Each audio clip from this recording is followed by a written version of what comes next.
The Ferrari F2001 was a cornerstone of Michael Schumacher's and Ferrari's record-setting run at the turn of the 21st century. Chassis 211 holds a remarkable distinction.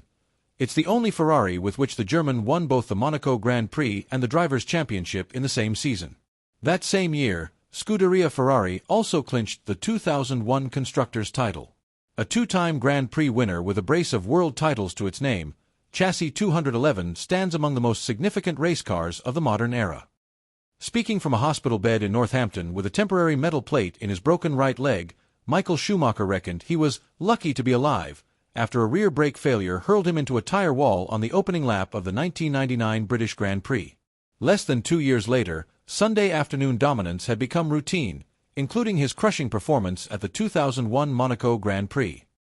Now the reigning world champion, Schumacher appeared utterly unflappable as he drove with metronomic precision through the streets of Monte Carlo. He built an 18-second lead over teammate Rubens Barrichello before theatrically slowing on the final lap to stage a Ferrari 1-2. It was his fourth win of the season, tying Graham Hill's tally of 5 Monaco victories, second only to Ayrton Senna's 6.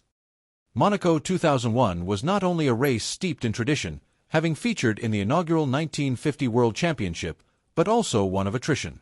The first to falter was David Coulthard, who had snatched pole by 0.201s over Schumacher despite the German enduring a scruffy qualifying session, first tripping over Enrique Bernoldi's aeros, then clipping the portiere barriers and damaging the rear suspension. That damage forced Schumacher to switch to chassis 211 on Sunday morning, a car only shaken down by Luca Badoer at Fiorano and used in warm-up at the Spanish Grand Prix. Starting second on the grid, Schumacher's chance came almost immediately. After a string of launch control failures in Spain, the FIA warned teams to abandon the system unless fully confident. McLaren persisted. As Schumacher's F2001 screeched away in a puff of Bridgestone smoke, Coulthard's car stalled on the front row.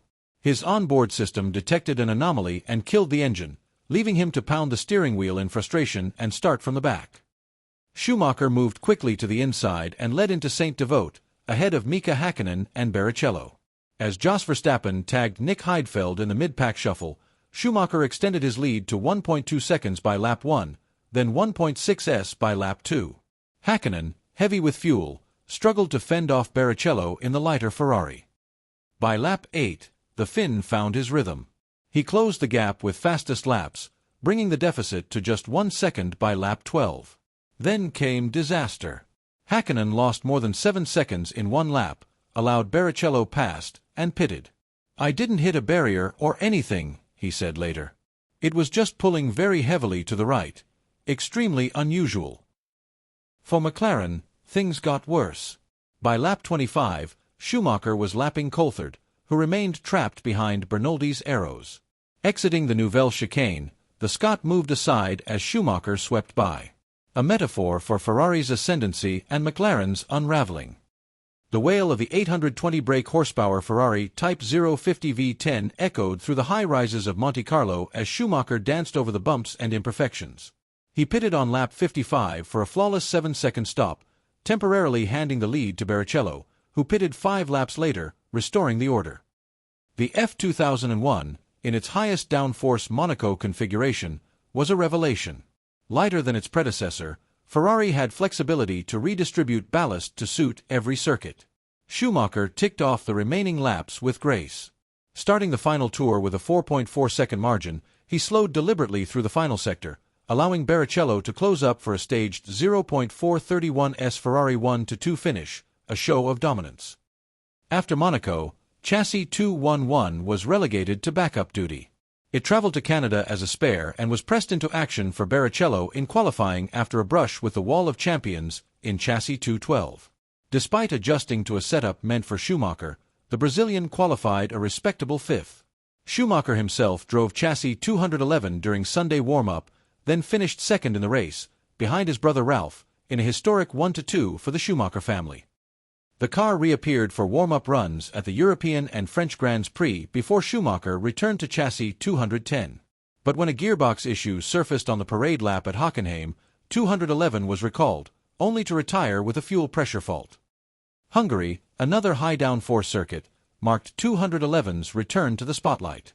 By now, Ferrari had fully adapted to the 2001 rule change mandating raised front wing mountings, and the F2001's distinctive drooped nose had become a weapon. Schumacher topped practice and demolished Coulthard in qualifying by 0.8s to score his 41st career pole. Heading into round 13 of 17, Schumacher led the standings by 37 points.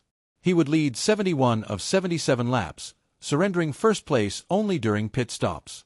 With Barrichello jumping Coulthard off the line and then tactically holding him up, Schumacher sealed his fourth world title, tying Alain Prost, and notched his 51st career win.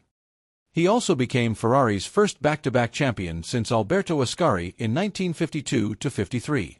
For the first time, the Scuderia achieved consecutive doubles in Drivers' and Constructors' Championships.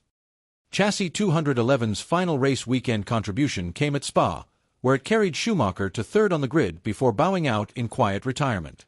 Schumacher added 2 more victories after Hungary, ending 2001 with 11 poles and 9 wins from 17 races. Now with 53 wins from 162 starts, he had completed his 10th full-time season in the most composed fashion yet. The F2001 is, I believe, the best car we've produced since I've been at Maranello. Ross Brawn.